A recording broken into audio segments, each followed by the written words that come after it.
വളരെ മോശം എക്സ്പീരിയൻസ് എനിക്ക് ഉണ്ടായിട്ടുണ്ട്. എന്നുവെച്ചാൽ ആരും നമ്മൾ മുഖത്ത് നോക്കി പറയത്തില്ല. നമ്മൾ ഒരിക്കലും രക്ഷപ്പെടാൻ ആഗ്രഹിക്കുന്ന നെഗറ്റീവ് സ്പ്രെഡ് ചെയ്യുന്ന റിലേറ്റീവ്സ് നമ്മുടെ കുടുംബത്തിന്റെ എല്ലാവരുടെ കുടുംബത്തിലും കാണും. സ്റ്റിൽ ഇങ്ങനെ ഒരു റിസൾട്ട് വന്നതുകൊണ്ട് തന്നെ എനിക്ക് അവരുടെ മുന്നിൽ നെഞ്ചു വീഴ്ച നിൽക്കാനായിട്ട് ഓപ്പർച്യൂണിറ്റിയാണ് ഉണ്ടായിരിക്കുന്നത്. നിങ്ങളൊരു CSEB ആസ്പിറന്റ് ആണെന്നുണ്ടെങ്കിൽ നിർബന്ധമായിട്ടും കണ്ടിരിക്കേണ്ട സ്റ്റോറിയാണ് കിച്ചുവിന്റെ. ഒപ്പിടുന്നവരെ പഠിക്കുക എന്നാണ് നമ്മൾ ഇതുവരെ പറഞ്ഞത്. ഒപ്പിട്ട് കഴിഞ്ഞാലും പഠിച്ചുകൊണ്ടേയിരിക്കുക, അതായിരിക്കും നമ്മുടെ ഇനിയുള്ള ടാഗ്ലൈൻ.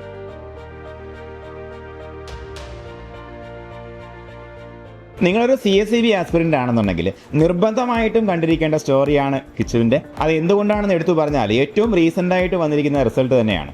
അതായത് 2 ബാങ്കുകളിൽ നമുക്ക് ചീഫ് അക്കൗണ്ടന്റ് 1ാം റാങ്ക്, അതുപോലെ 3 ബാങ്കുകളിൽ അസിസ്റ്റന്റ് സെക്രട്ടറി 1ാം റാങ്ക്. അപ്പോൾ ബാക്കി അച്ചീവ്മെന്റ് ഇത്തവണ വന്ന അച്ചീവ്മെന്റ് എല്ലാം കിച്ചു പറയും. ഒക്ടോബർ നവംബർ മാസത്തിൽ 3 എക്സാം നടന്നു.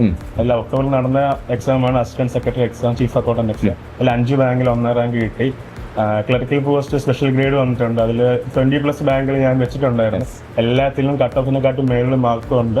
എല്ലാത്തിലും ഷോർട്ട് ലിസ്റ്റ് ആയിട്ടുണ്ട്. ക്ലാസ് 2 to 7 എക്സാം നടന്നു. അതിലും 3 ബാങ്ക് വെച്ചിട്ടുണ്ട്. 3ലും ഷോർട്ട് ലിസ്റ്റ് ആയിട്ടുണ്ട്. അപ്പോൾ നിങ്ങളുടെ അടുത്ത് ഇപ്പോൾ ഒരു കാര്യം സൂചിപ്പിക്കുകയാണ്, നമ്മൾ 1-2 ബാങ്കിലൊക്കെ പലപ്പോഴും നമ്മൾ വരും, നിങ്ങളുടെ പഠനത്തിൻ്റെ മികവ് കൊണ്ട് തന്നെയാണ് വരുന്നത്. അപ്പോൾ അത് മാത്രം ചൂസ് ചെയ്തുകൊണ്ട് ഒരിക്കലും പഠനം നിർത്തിക്കളയരുത്, കണ്ടിന്യൂ ചെയ്യാന്നുള്ളതാണ്. അപ്പോൾ ആദ്യമായിട്ട് ഇതുപോലെ നമുക്ക് ആദ്യ റാങ്ക് വന്നപ്പോൾ നമ്മൾ ഈ ന്യൂസ് ആരെടുത്താണ് നമ്മൾ ഷെയർ ചെയ്യുന്നത്? അസിസ്റ്റന്റ് സെക്രട്ടറി റിസൾട്ട് വന്ന് ഞാൻ ആദ്യം വിളിച്ച് പറഞ്ഞത് എൻ്റെ അമ്മയോടാണ്. കാരണം എൻ്റെ ഈ കോഴ്സ് HDC ഒരു കോഴ്സ് സജസ്റ്റ് ചെയ്തത് എൻ്റെ അമ്മയാണ്. ഞാൻ നേരത്തെ ദുബായിലാണ് സാർ വർക്ക് ചെയ്തത്. ഞാൻ MBA ആണ് പഠിച്ചത്. MBA കഴിഞ്ഞ് നാട്ടിൽ വർക്ക് ചെയ്തു, പിന്നെ ദുബായിൽ വർക്ക് ചെയ്തു. അപ്പം ദുബായ് മടുത്തപ്പോൾ ഞാൻ അമ്മയോട് പറഞ്ഞു, അമ്മ എനിക്ക് പറ്റുന്നില്ല, ഹാപ്പി അല്ല, എനിക്ക് നാട്ടിലൊരു പരിപാടി നോക്കാം, പരിപാടി സെറ്റ് ആയില്ലെങ്കിൽ ഞാൻ തിരിച്ച് ദുബായിൽ വന്നോളാം എന്ന് പറഞ്ഞു. അപ്പം അമ്മ പറഞ്ഞു, അമ്മ എൻ്റെ കൂടെ തന്നെ നിന്നു, എന്നെ മോട്ടിവേറ്റ് ചെയ്തു. നീ ഇഷ്ടമുള്ള പരിപാടി ചെയ്തോ, നീ നാട്ടിൽ വന്ന്, എന്നിട്ട് നിനക്ക് പറ്റിയില്ല നീ പോയിക്കൊള്ളാൻ പറഞ്ഞു. കാരണം നാട്ടിൽ ചെന്നപ്പോൾ എൻ്റെ അമ്മയാണ് എന്നോട് പറഞ്ഞത്, എങ്ങനെ ഒരു കോഴ്സ് ഉണ്ടോ, നീ പോയി നോക്ക്, എനിക്ക് പറ്റുമെങ്കിൽ നാട്ടിൽ ടെസ്റ്റ് ചെയ്ത് എന്നിട്ട് നീ കിട്ടുമെന്ന് നോക്കാൻ പറഞ്ഞു. എടാ മോനെ, നമ്മളൊരു നല്ലൊരു ജോലി വിട്ടിട്ട് പഠിക്കാൻ വേണ്ടി വന്നപ്പോഴത്തേക്ക് ഉണ്ടായ ഒരു എക്സ്പീരിയൻസ് എന്തൊക്കെയായിരുന്നു? വളരെ മോശം എക്സ്പീരിയൻസ് എനിക്ക് ഉണ്ടായിട്ടുണ്ട്. എന്നുവെച്ചാൽ ആരും നമ്മൾ മുഖത്ത് നോക്കി പറയത്തില്ല. അവന് ഒരു പുച്ഛഭാവമായിരുന്നു. എൻ്റെ ഒരു മെയിൻ റിലേറ്റീവ് എനിക്ക് ഈ റിസൾട്ട് തരുന്നതിന് 2 ദിവസം മുന്നേ ഒരു അമ്മയെ സ്ഥിരം വിളിക്കാൻ. റിസൾട്ട് വന്നതിന് ശേഷം പുള്ളിക്കാരുടെ അനക്കം പോലും ഇല്ല. സോ അങ്ങനെയുണ്ട്. നമ്മൾ ഒരിക്കലും രക്ഷപ്പെടാൻ ആഗ്രഹിക്കുന്ന നെഗറ്റീവ് സ്പ്രെഡ് ചെയ്യുന്ന റിലേറ്റീവ്സ് നമ്മുടെ കുടുംബത്തിന്റെ എല്ലാവരുടെ കുടുംബത്തിലും കാണും. എൻ്റെ കുടുംബത്തിലും ഉണ്ടായിരുന്നു. ബട്ട് സ്റ്റിൽ ഇങ്ങനെ ഒരു റിസൾട്ട് വന്നതുകൊണ്ട് തന്നെ എനിക്ക് അവരുടെ മുന്നിൽ നെഞ്ചു വീഴ്ച നിൽക്കാനായിട്ട് ഓപ്പർച്യൂണിറ്റിയാണ് ഉണ്ടായിരിക്കുന്നത്. HDC കഴിഞ്ഞു. HDC കഴിഞ്ഞതിന് ശേഷം കുറച്ചു കാലം CSEB പ്രിപ്പറേഷൻ. അതിനിടയിൽ സഹകാരിയിലേക്ക് എത്തുന്നത് എങ്ങനെയാണ്? ആദ്യം ഞാൻ HDC കഴിഞ്ഞാൽ ഞാൻ കരുനാഗപ്പള്ളിയിലെ ഒരു കോച്ചിങ് സെന്ററിലാണ് പഠിച്ചത്. എനിക്ക് വീട്ടിൽ നിന്നൊരു ദൂരക്കോളം ഉണ്ടായിരുന്നു. അപ്പോൾ ഈ സഹകാരി ന്യൂസ് നമ്മളെന്നും കാണുന്നുണ്ട്, ഫേസ്ബുക്കിലായാലും ഇൻസ്റ്റയിലായാലും. അപ്പം കണ്ടപ്പോൾ എനിക്കൊരു ഓൺലൈൻ ബാച്ചിൽ ജോയിൻ ചെയ്താൽ കൊള്ളാമെന്ന് തോന്നി. അങ്ങനെ ഞാൻ ഗരുഡ ബാച്ചിലായിരുന്നു ജോയിൻ ചെയ്തത്. അപ്പോൾ ആ സമയത്ത് ഒരു എക്സാം ഞാൻ എഴുതിയിരുന്നു. അപ്പോൾ അതിലൊരു ബാങ്കിൽ ഷോർട്ട് ലിസ്റ്റ് ഉണ്ട്. അപ്പം സാറിനെ തന്നെ ഞാൻ വിളിച്ച് പറഞ്ഞിരുന്നു. അപ്പോൾ സാർ എന്നോട് സജസ്റ്റ് ചെയ്തു, നീ അവിടെ നിൽക്കണ്ട, നീ നേരെ തുടരും ബാച്ച് ഉണ്ട്, റിവിഷൻ ബാച്ച്, അതിൽ കയറി, എനിക്ക് പറ്റിയ ബാച്ച് അതാണെന്ന് പറഞ്ഞു. അതെനിക്കൊരു ലൈഫ് ചേഞ്ചിങ് മൊമെന്റ് ആയിരുന്നു. അതിനുശേഷമാണ് എഴുതിയ 3 പരീക്ഷയ്ക്ക് ക്രാക്ക് ചെയ്യാൻ സാധിച്ചത്. ദീപ്തി മാമിനെ കുറിച്ച് പറയുകയാണെങ്കിൽ ഒരുപാട് പറയാനുണ്ടോ. എനിക്ക് ഒരു ടീച്ചർ എന്ന ഉപരി ഒരു സിസ്റ്ററിനെ പോലെയാണ് കാണുന്നത്. എന്ത് കാര്യത്തിന് വിളിച്ചാലും മിസ് അവൈലബിൾ ആണ്.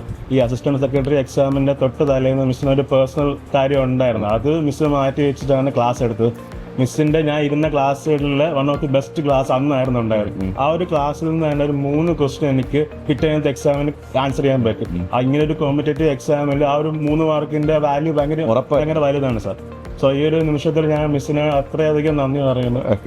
നിങ്ങൾക്കിപ്പോൾ റിവിഷനിലേക്ക് വരാൻ നമ്മൾ പറഞ്ഞു. അപ്പോൾ റിവിഷൻ വന്നപ്പോഴത്തേക്കും ഡെയിലി വരും, നമുക്ക് ഒരു ടോപ്പിക് വൈസ് എക്സാമിനേഷൻസ് നമുക്ക് കൃത്യമായിട്ട് വരും. അത് കഴിഞ്ഞിട്ട് നമുക്ക് വീക്കെൻഡിൽ വരുന്ന എക്സാമിനേഷനും പിന്നെ ലൈവും ആണ് മെയിനായിട്ട് വരുന്നത്.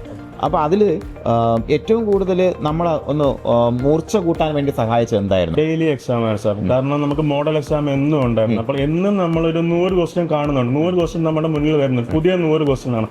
അപ്പം നമ്മൾ അത് എക്സാം എഴുതുമ്പോൾ തന്നെ ഞാൻ റാങ്ക് ലിസ്റ്റ് നോക്കും. അപ്പോൾ ചില എക്സാമിൽ നമ്മൾ 10 താഴെ വരുമ്പോൾ തന്നെ നമുക്കൊരു കോൺഫിഡൻസ് കിട്ടും. നമ്മളെ കൊണ്ട് പറ്റുന്ന പരിപാടിയായിരുന്നു നമുക്ക് തോന്നും, നമുക്ക് പേഴ്സണലി തോന്നും. ചിലതിൽ നമ്മൾ ഫസ്റ്റ് റാങ്ക് വരെ വന്നു. അപ്പം നമ്മുടെ കോൺഫിഡൻസ് പിന്നെയും കൂടും. പ്ലസ് വീക്ക്ലി എക്സാംസ് ഉണ്ട്, മെന്റേഴ്സ് ലൈവ് ഉണ്ട്. മെന്റേഴ്സ് ലൈവ് എന്ന് പറയുമ്പോൾ എനിക്ക് ഏറ്റവും ഞാൻ ലാക്ക് ചെയ്തിരുന്ന ബാങ്കിങ് ആയിരുന്നു. എനിക്ക് മാർക്ക് കുറയുന്ന ബാങ്കിങ് ആയിരുന്നു. മോഹൻ സാറിനെ കുറിച്ച് എത്ര പറഞ്ഞാൽ മതിയാകത്തില്ല. സാർ അടിപൊളി സാറാണ്.